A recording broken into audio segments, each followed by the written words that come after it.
یہ جو میرے ہاتھ میں کتاب ہے اس کا نام ہے الشمائل المحمدیہ۔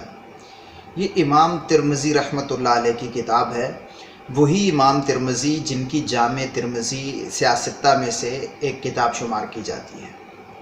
یہ کتاب بنیادی طور پر رسول اللہ صلی اللہ علیہ وسلم کے حوالے سے لکھی گئی ہے، اور اس میں رسول اللہ صلی اللہ علیہ وسلم کا حلیہ بیان کیا گیا ہے، اور 56 ابواب میں رسول اکرم صلی اللہ علیہ وسلم سے متعلقہ مخصوص چیزوں کو بیان کیا گیا ہے۔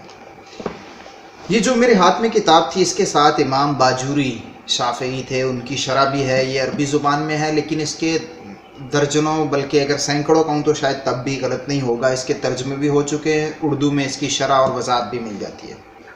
ورنہ ہر سیرت کی کتاب میں ایک شمائل کا باب ہوتا ہے۔ شمائل کہہ لیں اسے، رسول اللہ کا حلیہ کہہ لیں، رسول اللہ کی عادتیں کہہ لیں، وہ ابواب ہوتے ہیں۔ اس میں سمجھیں کہ بنیادی ماخذ یہی ہے، اسی سے تمام لوگ حدیثیں لیتے ہیں۔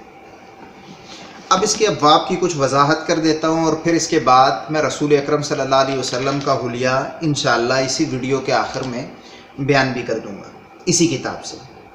اس میں 56 ابواب ہیں۔ پہلا باب ہے رسول اللہ صلی اللہ علیہ وسلم کے حلیے کے متعلق، کہ رسول اکرم صلی اللہ علیہ وسلم کا حلیہ کیسا تھا۔ دوسرا باب ہے رسول اکرم صلی اللہ علیہ وسلم کی مہر نبوت کے بارے میں، کہ وہ کیسی تھی، کیسی دکھتی تھی، کس طرح کی بنی ہوئی تھی۔ جو روایتیں اس کے متعلق ہیں امام ترمذی نے یہاں جمع کر دی ہیں۔ تیسرا باب ہے رسول اکرم صلی اللہ علیہ وسلم بالوں کے متعلق۔ چوتھا باب ہے رسول اکرم صلی اللہ علیہ وسلم کے کنگھی کرنے کے انداز کے متعلق، کہ آپ مانگ نکالتے تھے، نہیں نکالتے تھے، اس طرح کی چیزیں اس باب میں ذکر کی جائیں گی۔ پانچواں باب ہے رسول اکرم صلی اللہ علیہ وسلم کے سر اور داڑھی میں کتنے بال سفید تھے، یہ ایک الگ سے باب ہے۔ اور میں آپ کو مزے کی بات بتاؤں کہ یہ صرف مسلمان ہیں جن کو اپنے نبی کے بارے میں اتنی ڈیٹیل سے سب کچھ پتہ ہے۔ باقی دنیا کے دیگر جتنے بھی مذاہب ہیں ان کے پاس یہ چیزیں سند کے ساتھ نہیں ہیں۔ تو اسی وجہ سے کیونکہ وہ اسلام کا مقابلہ دلائل میں، علم میں نہیں کر سکتے، تو پھر طرح طرح کے ہتھ کنڈے استعمال کرتے ہیں اور اسلام کو بدنام کرنے کی کوشش کرتے ہیں۔ آخر میں جب آپ کو بتاؤں گا رسول اکرم صلی اللہ علیہ وسلم کا حلیہ، تو آپ کو اندازہ ہوگا کہ واقعی اسلام کے پاس کتنا مضبوط علم ہے اس حوالے سے، اور دیگر انبیاء کی تعلیمات اس طرح سے محفوظ نہیں رہ سکی، کیونکہ اس دین کی حفاظت کا ذمہ تو اللہ نے خود لیا ہوا تھا، اور وہ قرآن اور حدیث کی صورت میں آج بھی الحمدللہ ہمارے پاس محفوظ موجود ہے۔ اچھا، چھٹا باب ہے، اس میں رسول اکرم صلی اللہ علیہ وسلم داڑھی یا سر پر خضاب لگاتے تھے یا نہیں لگاتے تھے، لگاتے تھے تو کس رنگ کا لگاتے تھے، یہ سب چیزیں وہاں ذکر کی گئی ہیں۔ ساتواں باب ہے حضور کے سرمے سے متعلق، حضور اکرم صلی اللہ علیہ وسلم سرما لگاتے تھے، نہیں لگاتے تھے، لگاتے تھے تو کیسے لگاتے تھے، یہ چیزیں۔ آٹھواں باب رسول اکرم صلی اللہ علیہ وسلم کے لباس سے متعلق ہے، کیسا ہوتا تھا، اس حوالے سے۔ نوواں باب حضور صلی اللہ علیہ وسلم کی معیشت کے اعتبار سے ہے، مطلب آپ کی زندگی بنیادی طور پر اسے کہہ لیں۔ 10واں باب رسول اکرم صلی اللہ علیہ وسلم کے موزوں کے متعلق ہے، اور 11واں باب رسول اکرم صلی اللہ علیہ وسلم کے نالین یعنی جوتوں کے متعلق ہے، اور 12واں باب رسول اکرم صلی اللہ علیہ وسلم کی انگوٹھی کے متعلق ہے۔ 13واں باب انگوٹھی کس ہاتھ میں پہنتے تھے اس کے متعلق ہے۔ 14واں باب حضور کی تلوار کے متعلق ہے، اور 15واں باب حضور کی زرہ سے متعلق ہے۔ یہاں یہ چیز ذہن میں رہے کہ یہ مختصر ترین کتاب ہے، نہیں ایک جلد میں کتاب ہے، بلکہ ایک جلد میں بھی یہ شرح کے ساتھ زیادہ ضخیم ہے، ورنہ بالکل مختصر سی ہے۔ تو اس میں کم احادیث ذکر کرتے ہوئے امام ترمذی رحمۃ اللہ علیہ آگے نکل گئے، زیادہ تفصیل میں نہیں گئے۔ اس کی جو شروحات ہیں، اگر آپ تفصیل چاہتے ہیں تو اس کی شروحات پڑھیں، اردو میں بھی مل جاتی ہیں، عربی میں بھی مل جاتی ہیں۔ اچھا، اس کے بعد ہے 16واں باب حضور کی جنگی ٹوپی کے بارے میں، کہ حضور جنگ میں جو ٹوپی پہنتے تھے نا، خود اسے کہتے ہیں، اس حوالے سے۔ 17واں باب رسول اکرم صلی اللہ علیہ وسلم کے امامہ شریف کے متعلق ہے۔ 18واں باب حضور کے ازار کے بارے میں ہے، کہ وہ جو تہبند آپ کہہ لیں اس کے متعلق ہے۔ 19واں باب جو ہے حضور صلی اللہ علیہ وسلم کس طرح چلا کرتے تھے اس سے متعلق ہے۔ اور 20واں باب حضور جب سر پر تیل لگاتے تھے تو تیل لگانے کی وجہ سے کپڑے وغیرہ خراب ہونے کا خدشہ ہوتا ہے، تو اس لیے حضور ایک کپڑا رکھتے تھے بالوں کی وجہ سے، اس کپڑے کے متعلق ایک پورا باب ہے۔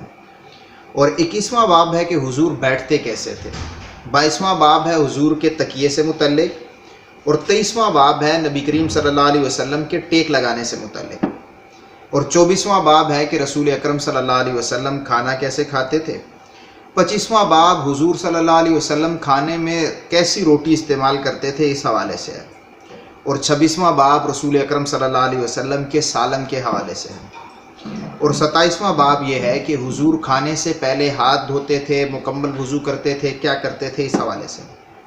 28واں باب یہ ہے کہ حضور جب کھانا کھانے لگتے تو کیا کلمات کہتے تھے، اور جب کھا چکتے تو کیا کلمات کہتے تھے۔ 29واں باب ہے کہ حضور جن برتنوں کو استعمال کرتے تھے وہ برتن کیسے ہوتے تھے، اور 30واں باب ہے کہ رسول اکرم صلی اللہ علیہ وسلم نے جو پھل یا میوہ جات کھائے وہ کون کون سے تھے۔ 31واں باب یہ ہے کہ نبی کریم صلی اللہ علیہ وسلم نے کون کون سے مشروبات استعمال کیے ہیں، اور 32واں باب ہے کہ رسول اکرم صلی اللہ علیہ وسلم جب کسی چیز کو پیتے تھے تو کس انداز میں پیتے تھے، اور 33واں باب یہ ہے کہ حضور خوشبو لگاتے تھے یا نہیں لگاتے تھے، اس حوالے سے روایات ہیں، اور 34واں باب یہ ہے کہ حضور نبی کریم صلی اللہ علیہ وسلم جب کلام فرماتے تھے تو کلام فرمانے کا انداز کیا ہوتا تھا۔ 35واں باب یہ ہے کہ حضور کیسے ہنستے اور کیسے مسکراتے تھے، اور 36واں باب ہے کہ رسول اکرم صلی اللہ علیہ وسلم مزاح کیسے فرماتے تھے، جس کو آج کل میں ہم مذاق کہتے ہیں، تو حضور کیسے مزاح فرماتے تھے۔ اس میں اگرچہ تعبیری اعتبار سے کچھ اختلاف ہے، لیکن ہماری گفتگو میں یا عام لوگوں کی گفتگو میں اس کا فرق نہیں رکھا جاتا۔ 37واں باب یہ ہے کہ حضور جب کوئی شعر کہتے تھے تو کس انداز میں کہتے تھے، اور 38واں باب یہ ہے کہ حضور رات کی گفتگو کے متعلق کیا ارشاد فرماتے تھے، یا رات کی گفتگو کے متعلق حضور کا کیا موقف تھا، کیا انداز تھا۔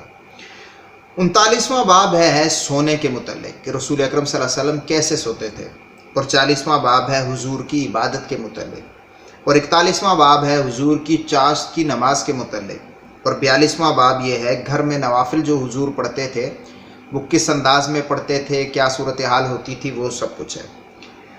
43واں باب حضور کے روزے سے متعلق ہے کہ حضور کیسے روزہ رکھا کرتے تھے، اور 44واں باب ہے کہ حضور علیہ الصلاۃ والسلام قرات کس انداز میں کرتے تھے۔ 45واں باب یہ ہے حضور کے رونے سے متعلق کہ حضور گریا و زاریہ و بکا کیسے کرتے تھے، اس کا ذکر ہے۔ 46واں باب ہے حضور کے بستر مبارک سے متعلق کہ حضور کا بستر کیسا تھا، اور حضور اس پر آرام فرماتے تھے اور کیسی زندگی حضور نے گزاری۔ 47واں باب حضور کی تواضع سے متعلق ہے۔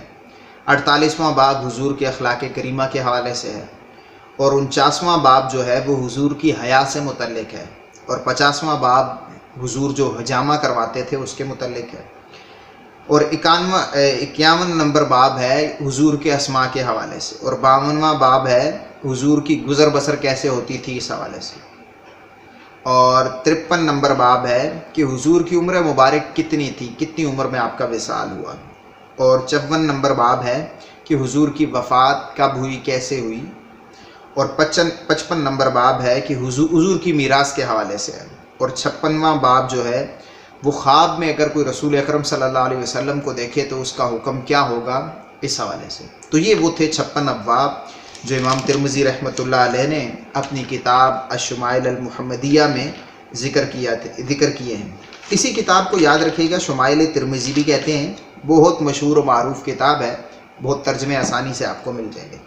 اب اسی کتاب میں سے میں سوچ رہا تھا کہ کچھ چیزیں آپ کو بتاؤں، تو مختلف ابواب دیکھے تو پھر میرے ذہن میں آیا کہ آج کل کے حالات کے مطابق سب سے بہتر یہی ہوگا کہ میں آپ کو حضور کا حلیہ بتا دوں، کیونکہ معاذ اللہ کچھ لوگ جو حضور صلی اللہ علیہ وسلم کے نازیبہ خاکے بنا رہے ہیں، تو ہمارے اپنے مسلمان بچوں کو پتہ ہو کہ حضور علیہ الصلاۃ والسلام کا حلیہ اصل میں کیسا تھا۔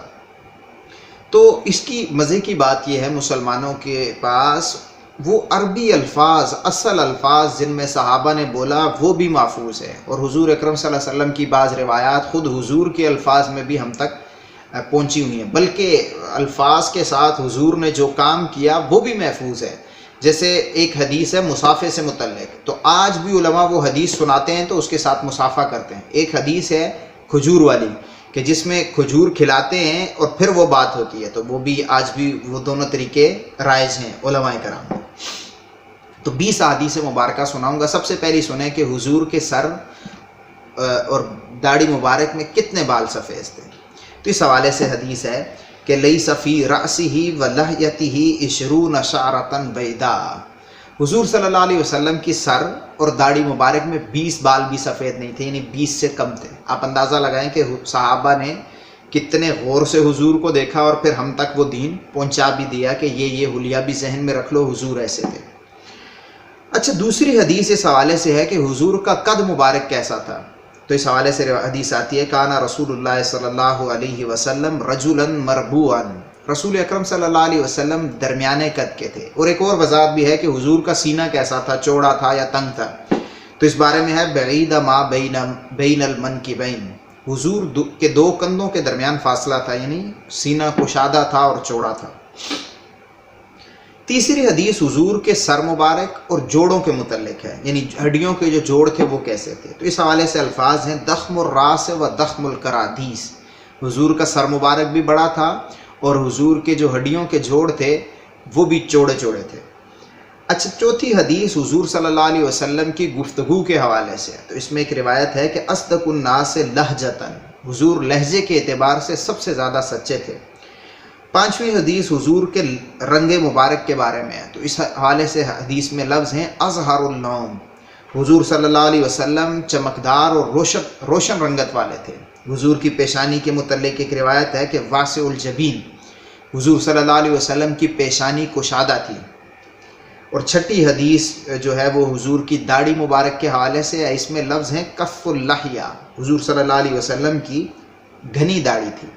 یہاں میں ایک گزارش کروں گا کہ جو لوگ خطیب ہیں یا جو طلباء مستقبل میں خطیب بنیں گے یا خطیب نہیں بھی ہیں لیکن وہ پبلک سپیکر ہیں، عوام میں گفتگو کرتے ہیں، تو میں ان سے گزارش کروں گا کہ وہ حضور کی حلیے والی حدیثیں نا حفظ کر لیں عربی متن کے ساتھ، پوری نہیں کہ حدثنا فلان یوں نہیں، وہ جو ایگزیکٹ لفظ ہے نا، جیسے میں نے آپ کو 2-3 سنائی، کانا رسول اللہ صلی اللہ علیہ وسلم رجلا مربوعا، درمیانے قد کے تھے، یہ اس طرح آپ ساری وہ عبارتوں کے خاص جملے حفظ کر لیں، اور اگر آپ کو کبھی موقع ملے آپ عوام کو سنائیں گے تو وہ بھی اس کو اچھا محسوس کریں گی۔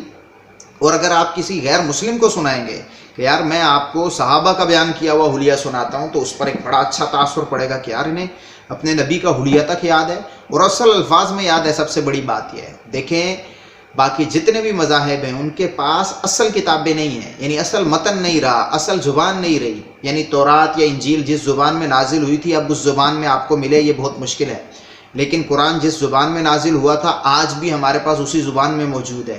حدیثیں جس زبان میں حضور نے ارشاد فرمائی صحابہ کو وہ اسی زبان میں ہم تک محفوظ ہیں، ہم تک پہنچی ہوئی ہیں۔ تو یہ ہمارا بہت بڑا پلس پوائنٹ ہے اور ہمیں اسے ضائع نہیں کرنا چاہیے۔ اچھا، اس کے بعد اب مزید آپ کو کچھ حدیثیں سناتا ہوں، یہ تقریباً میں 6 حدیثیں آپ کو سنا چکا ہوں۔ اب سوال کر کے میں آپ کو جواب دیتا جاتا ہوں کہ حضور کی پلکیں مبارک کیسی تھی۔ تو اس حوالے سے حدیث ہے کہ آپ کی پلکیں مبارک باریک، لمبی اور خمدار تھی۔ اور آپ کی گردن مبارک کیسی تھی؟ تو اس حوالے سے حدیث ہے کہ آپ کی گردن مبارک ایسے تھی جیسے کسی سفید مورتی کو کسی ایک مورتی کو چاندی سے بنایا گیا ہو نا، تو اس کی گردن چاندی کی وجہ سے بالکل خوبصورت نظر آئے گی۔ تو حضور کی گردن مبارک ایسی صاف ستھری تھی جیسے چاندی کی کسی مورتی کی ہوتی ہے، ورنہ آپ دیکھیں تو اچھے لوگوں کی گردن زیادہ صاف ستھری نہیں ہوتی۔ تو صحابی بتا رہے ہیں کہ جیسے مورتیوں کی گردنیں چاندی کی بنی ہوئی ہوں تو بالکل صاف ستھری ہوتی ہیں، حضور کی گردن مبارک بھی اتنی صاف ستھری تھی۔ حضور کا پیٹ اور سینہ یہ کیسا تھا؟ تو اس حوالے سے حدیث ہے کہ پیٹ اور سینہ برابر تھا، یعنی پیٹ نکلا ہوا نہیں تھا باہر کو، نہ اندر کو پچکا ہوا تھا۔ اچھا، اس کے بعد 10ویں حدیث یہ ہے کہ حضور کی چھاتی اور پیٹ اس پر بال نہیں تھے، بس صرف سینے سے لے کر ناف تک ایک باریک سی لکیر تھی بالوں کی جو جسم پر تھی، ورنہ جسم پر بال نہیں تھے۔ اچھا، ہتھیلیاں حضور کی کیسی تھی؟ تو اس حوالے سے حدیث ہے کہ ہتھیلیاں آپ صلی اللہ علیہ وسلم کی کشادہ تھی، یعنی بڑی ہتھیلیاں تھیں۔ اور 12ویں حدیث اس حوالے سے ہے کہ حضور کے جوڑ کیسے تھے؟ تو حضور کے جوڑ چوڑے تھے اور گوشت سے پر تھے، یعنی بالکل ایسے نہیں کہ ہڈیوں کا ڈھانچہ کوئی آدمی ہو تو وہ کتنا برا لگتا ہے۔ تو حضور صلی اللہ علیہ وسلم موٹے نہیں تھے لیکن جوڑ بھی چوڑے تھے اور ان پر گوشت بھی تھا۔ اچھا، اس کے بعد حضور صلی اللہ علیہ وسلم کی انگلیاں کیسی تھی؟ تو اس حوالے سے حدیث ہے کہ حضور صلی اللہ علیہ وسلم کی انگلیاں قدر مناسبت کے ساتھ لمبی تھی.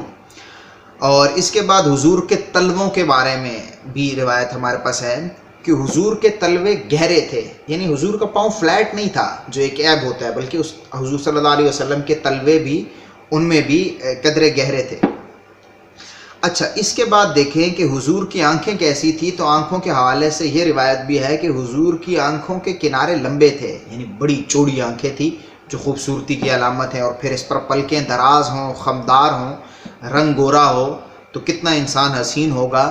یہ تو وہی حقیقت میں اندازہ لگا سکتے ہیں جن لوگوں نے دیکھا. اب ہم پڑھتے ہیں تو ہمیں بھی اندازہ ہوتا ہے کہ انتہائی خوبصورت ترین انسان تھے اللہ تعالیٰ کے بھیجے ہوئے. آپ کے رخسار مبارک کشادہ تھے اور ہموار تھے، پچکے ہوئے نہیں تھے، نہ ابھرے ہوئے تھے. اچھا، آپ کے سامنے والے دانتوں میں تھوڑا سا گیپ تھا، اور وہ جب آپ گفتگو کرتے تھے تو ان دانتوں سے ایک نور نکلتا تھا اور دیواروں پر پڑتا ہوا صحابہ کو نظر آتا تھا.